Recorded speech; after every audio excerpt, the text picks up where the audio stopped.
we have quite some things to talk about, and it was a really strong episode. The last episode of Dragon Ball Super is one of the strongest episodes that this show has ever had since it began back in 2015. The delivery on this episode was amazing. From writing to animation, everything was on point. The emotions that this episode managed to take out of us, the viewers, truly describe it at its best, from the way how they managed to do it. The episode was able to take you from laughing to crying, or at least on verge of crying, or even if you were nowhere near close to cry, at least it did put some sadness within you. That is for sure. We already knew that a universe was going to get erased. And I think that we were all prepared to see Universe 6 getting erased. But still, even with that knowledge that we had, this episode really did hit us hard. It just made me think that sometimes, even when we know what is going to happen, it is still going to touch upon us or me no matter what. And I was kinda like powerless to stop it. Of course, thanks to the spoilers, I was already aware that Universe 6 was going to be erased. But the way how episode was built, I really did not expect to feel the way I felt. The battle between Piccolo and Gohan against Saunel and Pirina, or Universe 6 Namekians, was really amazing and filled with emotions. Universe 6 Namekians pushing themselves and explaining that mini story about how every Namekian gathered together to make sure that they are going to survive, and then you would have Nail and Kami in Piccolo's vision. Literally everything there was done in perfection, and it was really touchy. And just for like us, the fans, when Universe 6 was destroyed, it did hit hard many of the Universe 7 warriors, especially Gohan, Piccolo, and Vegeta. First, let's talk about Gohan. Unlike the Saiyans, Gohan has more emotions than them due to being half Earthling. He has a family that he wants to protect. Not saying that Vegeta and Goku don't want to protect them, but still Gohan has always shown more emotions than both of them. And you could see with Gohan that he was really touched, and that happened even earlier in the Tournament of Power. Gohan gets constantly reminded that he has to win this tournament in order to be assured that he will protect the one he loves, and especially his wife in Videl and his girl Pan. As for Piccolo, it truly showed the development as a character that he has had. If you guys remember, and I believe all of you do who has watched the OG Dragon Ball, he started off as a pure evil and someone that wanted to rule over the earth. And with time he was getting softer and softer. And he truly showed that he is proud of his race, the Namekians. And that is something that we already knew, but still it was very cool to see that Piccolo still stands by the fact that he is from Namekian's race and he is proud to be that. And as for Vegeta, literally the man himself says he is not in good mood after Universe 6 got destroyed.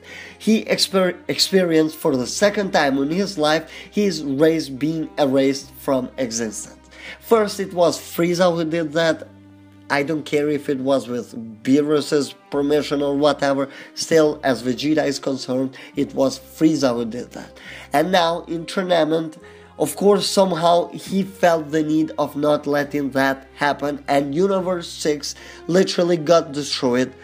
The Saiyans got erased once again in front of his eyes, basically, because as we guys saw ever since the Universe 6 versus Universe 7 tournament, Vegeta had some emotional connections with Kabe, or Kaba, however you call him.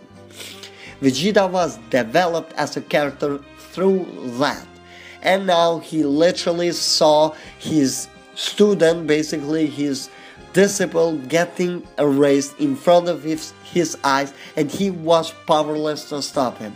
And of course that did touch him. But if Kabe or Kaba was a reason to develop Vegeta, this is going to develop him even more. And Dragon Ball Super has done a really great way of developing Vegeta as a character. He is truly a changed man, and for good. But now let's just move on from Vegeta, because we have one guy who had it hardest out of all of them. Beerus, who literally saw with his own eyes his brother getting erased. And behind that was his very own universe that had to do it. Despite how they acted with each other, despite how much they fought, at the end of the day they were brothers and always would stick up for each other. They have or had for the moment a love-hate relationship with each other, but the expression that Beerus had truly tells it all. And some people might think that Champa's gesture before he got erased was stupid, but no, it actually was something to take away some of the pain from his brother. It was to make it easier for him. Champa has been on the show almost forever, it feels like.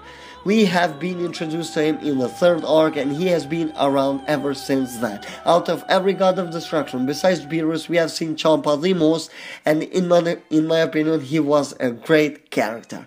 Champa's erasure was always going to be hard for Beerus, and he knew that before he entered this tournament. He knew that he had to face something like this, and it happened. Yet we see from the episode that Beerus is still willing to drive his team forward, just like the case with other Universe 7 members. Survival is the only option, and that is why they are here. Every single one of them will be doing their best to make sure that they stay alive, and maybe do something to bring all the others back.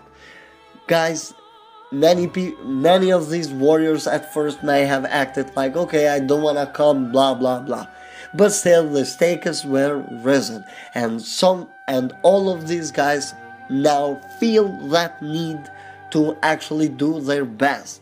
Even Goku. At the moment, guys, I'm really sorry from time to time because I'm really sick and I'm struggling a little bit to talk, but still I just wanted to do this video because I felt like it was important. Goku. He has been one of the most hated characters on this arc, and I could really see why people concluded that to be the case. Goku has not been that well written, but this episode is going to change Goku too. I know that it didn't show anything, but just my prediction, of course, this is just headcanon, is that Goku later on will be feeling what is really up at stake. Goku hasn't really been emotionally linked with any of the universes other than his own. I kinda feel like this episode should have given us a hit Goku moment. This is how just I feel like. I was discussing it with my friend, and I kind of feel like that they should have shown something between Hit and Goku, because both Hit and Goku developed quite a relationship between them ever since that arc that we got introduced to Universe 6, of course.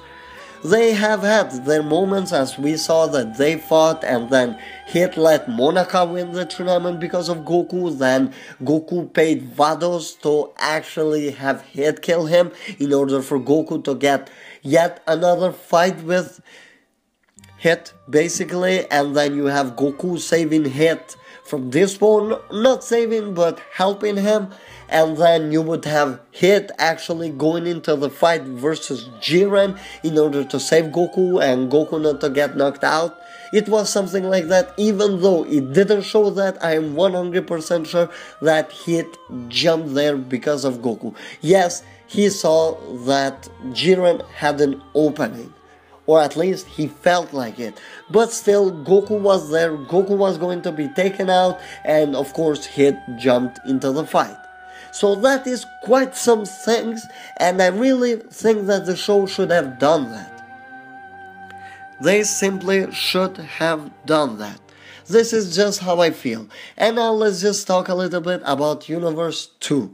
I was never like a big fan of these Universe 2 warriors, even though I understand the meaning between them. But the last episodes have changed quite some things. I still do not like what they did with those transformations, all the three guys from the Universe 2. For crying out loud, they were dressed like kamikaze fireball girls. Literally, I was laughing so hard. Yeah, I kind of felt like they shouldn't have done that, but still, it was something that would slow down the tempo and everything that was going around. Despite all the hate that this universe has gotten since they literally started doing something in the show, it had the perfect ending for them. Just like with Universe 6, we might see Universe 2 again, but for the moment that they were erased, it somehow did touch you. They were not my favorite, and I don't think they were anyone's favorite, but still, seeing them erased was going to touch upon us. This was not the case with Universe 2 or 10, with Universe 9 or 10, I'm sorry, for example, since we saw very little of them, so literally nothing really was all that touchy. But Universe 6, especially Universe 6, but also Universe 2 was built by the show.